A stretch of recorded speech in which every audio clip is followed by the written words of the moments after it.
Hey and welcome back to the channel. Today's video is about the CHITOLI Mini lithium iron phosphate battery, 12 volt, 100 amp hour. We'll get started.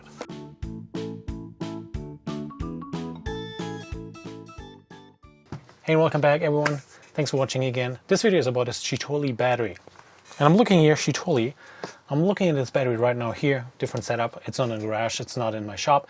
So that means we will talk about the specification first. I felt like let's change the format a little bit. Let's try to make it more interesting for you guys with all the feedback I received. Thanks for that. So we'll get started with the specification. I have everything here. Everything. I have the battery here. We will do all the tests up here before we take it apart, and then we'll test more. So that's a good plan. I feel like let's get started with that stuff. First and foremost, this battery comes, as you have seen here, in this configuration. It's a mini, it's green. I'll show you better pictures later before we take it apart. But this battery comes with the M8 bolts. It does come with this pouch, or this pouch, with a warranty card. It's basically a share with us information in here. It does come with a user guide or manual, and a product manual in this case, neither of the two. So that means I want to show you this page, which is about a mechanical specification, as well as current pricing. So you've seen what's in the box. We'll switch over to specification because you want to know what this battery is capable of, if it's the right battery for your use case. So therefore I was looking in the product manual, and the product manual tells me, I'm putting a screenshot in here, it tells us the 12.8 volt nominal voltage. It has 100 amp hours. And it does come with prismatic cells. It should be 4 in this case. It's also advertised on Amazon in this style. Funny enough, I think might be a typo or a universal, just a universal, I don't know, a universal product menu, but it says mini, so I don't know. It says group 24. It's smaller than group 24 because when you look at the size, this is the size. So, and the dimensions obviously, and also the weight. Very important. Speaking about the weight, funny commercial or funny advertisement picture they use for that. Regardless, we'll switch over to the charging and discharging rates, what we have. And for charging specification, we do have 20 amps. Maximum continuous charge current is 100 amp. For a mini battery, this is pretty good. So let's keep it that way. Discharge specification, we have also standard discharge, which is 20 amps, and then they have a maximum continuous discharge current of 100 amp for 1 hour. It should be, because then it's empty. Or a peak discharge current of 200 amps for 3 seconds. We'll test it later. 200 amps should be possible with my setup I have. So nevertheless, we'll get started with the capacity test. That's what we will do. It's pretty clean housing. I like it actually. It's different than the other batteries which I had in the past. By the way, this model is also called 12.8 volt 100 amp hour mini. I'm really curious about the inside and what they advertise. One thing we should talk about before I do the actual capacity test is this image they post. Is this image they have online on Amazon, and this one is talking about overcharge protection, over discharge, overcharge protection, over discharge protection, over current protection, short circuit protection, and high temp protection. Nothing about low temperature charging protection. So that's very important to understand that that might not be the case, but we'll see what we find inside after we test it. And it is capable of 4P4S, so 4 parallel of these batteries and 4 in series. So that is pretty good. So you can expand that system if you want to, because the size of this battery is great. Now we'll do the capacity test, then we'll come back. Well, actually we'll do the capacity test and we'll do the high discharge test in one, so you will see both coming in. Now, I did already the test, so I know the results, but I want to let you see what it is about. But it's also shortened since I try to adjust this format a little bit and make it more interesting for you. So let's switch over. We'll start the capacity test, and I'll get you back in. Once completed,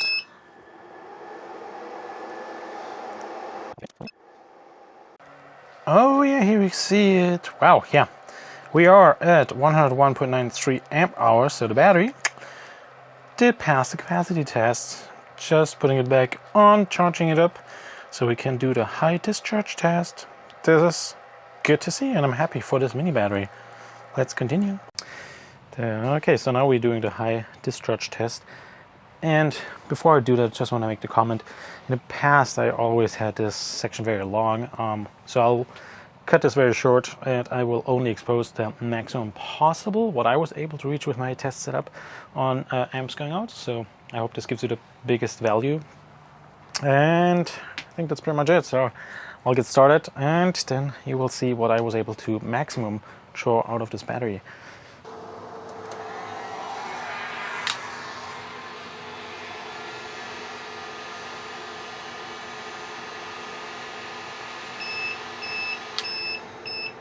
The beaming is just the inverter.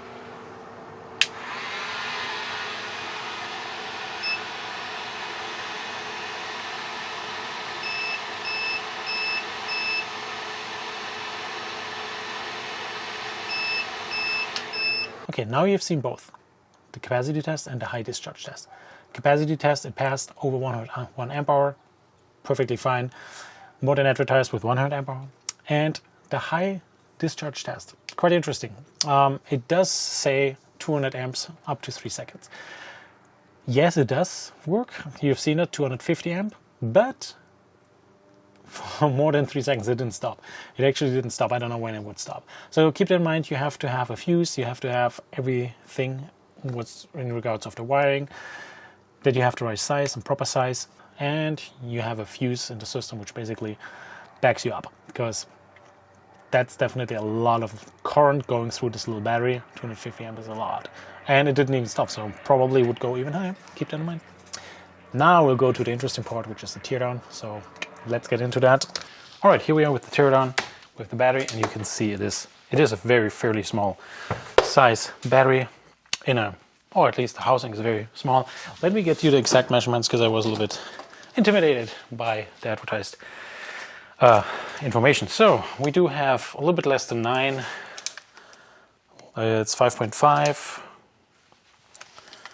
and to the terminals 9. So that's about the measurement, so you understand it's not a Group 24. This one is a mini, as they stated, mini. Maybe they have to update their documents. So what I'm going to do is opening up the entire housing now, so we can get a good look inside. And by the way, it does have those handles, those plastic handles we've seen already a couple times, just to give you a full side by side. And yes, it does have a serial number on the side, which is nice to see in general. All right, I don't want to bore you too much. I'll open this up and then show you what's inside. Well, sometimes you're lucky, sometimes not. I lost the battery, but you can see it's right behind there. So there's no clue in here, nothing. But this is the battery.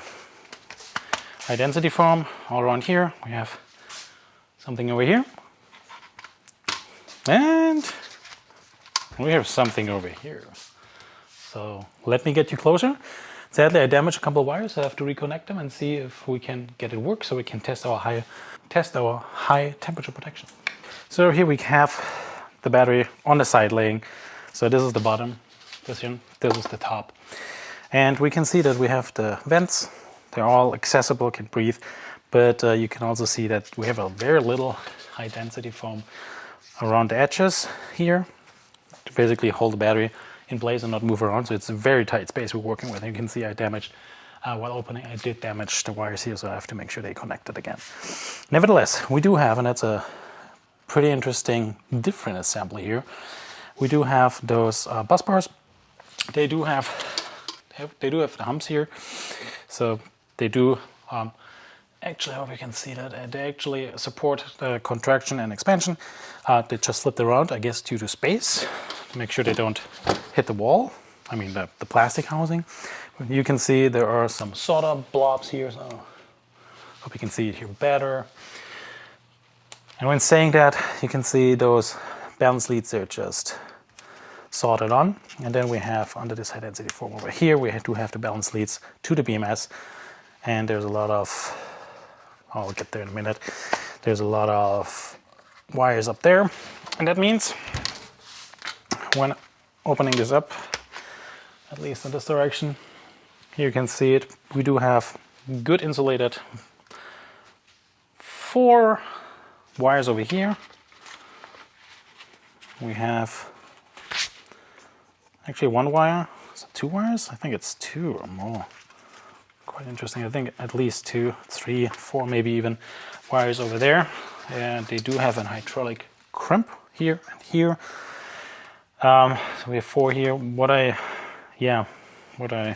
think it's funny is it says, yeah, it's okay. There is actually a QR code, which I will scan now and see if I can identify anything with this, because you never know. Oh, it's actually just the serial number, what he's seeing here. Nothing else. So I can't see anything. We do have,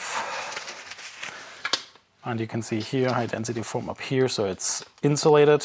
That's what this seems to be doing just fine. All right. And it's funny enough, I can't even disconnect it because the balance leads they're stuck in here. This battery did not survive taking it apart, but I want to give you more insight into the quality anyway, so you have an idea what this looks like. So we do have the balance leads coming down. I don't see any codes, QR codes. I could potentially scan it in a moment. Let me see if I can get access. I can't scan them, but maybe you can. Here it is. It looks in general pretty good. What I don't like is this glue stuff, and you would never open up this battery, then you don't see the inside. It has hydraulically crimped. Yeah, it has hydraulically crimped lugs, which is cool to see. I'll connect everything back so we can actually do the high temperature test. And by the way, I didn't talk about the solder ring here. It looks like it's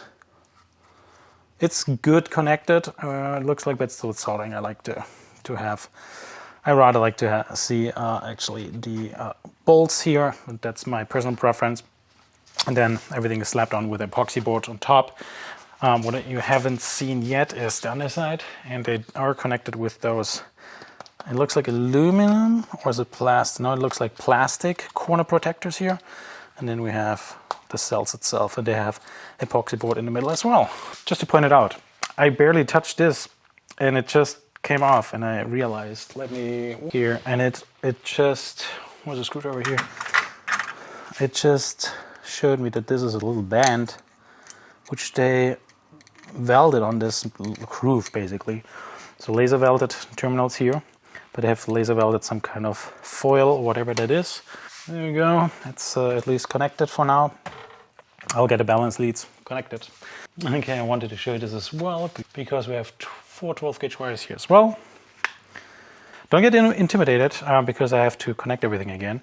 This is literally just because I took it apart. When you don't take it apart, you don't have to do that. Just want to highlight that. Alrighty, so we are able to test everything. It's running again, so I can see we're charging. And I think that's the most important. I can show you also there's a voltage 1303. I hope you can see that. So that means we do have a functional battery right now. Everything's back together. I'm connecting again my charger, which is over here. Start charging over here. So you can see here, we're charging with 10 amp. I'm connecting my heat gun. So there we go. And what else we need? We need to get access actually, and I did not mention that, but we need access here to this temperature switch, most likely switch, because that's what it looks like, the white one. Okay, so I got the temperature switch out, just this one, and I can read it says 65. So most likely when we reach the temperature 65 Celsius, it should stop charging. So please take a look here on this side. Let me get that on focus a little bit more for you. There we go. Use the heat gun.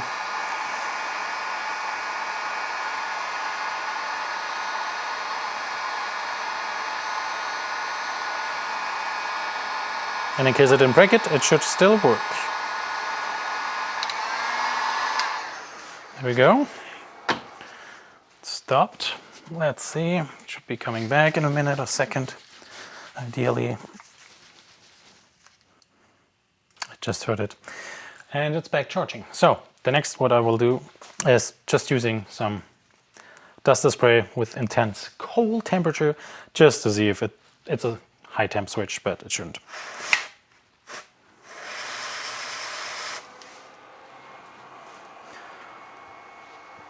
I'll do it a little bit more.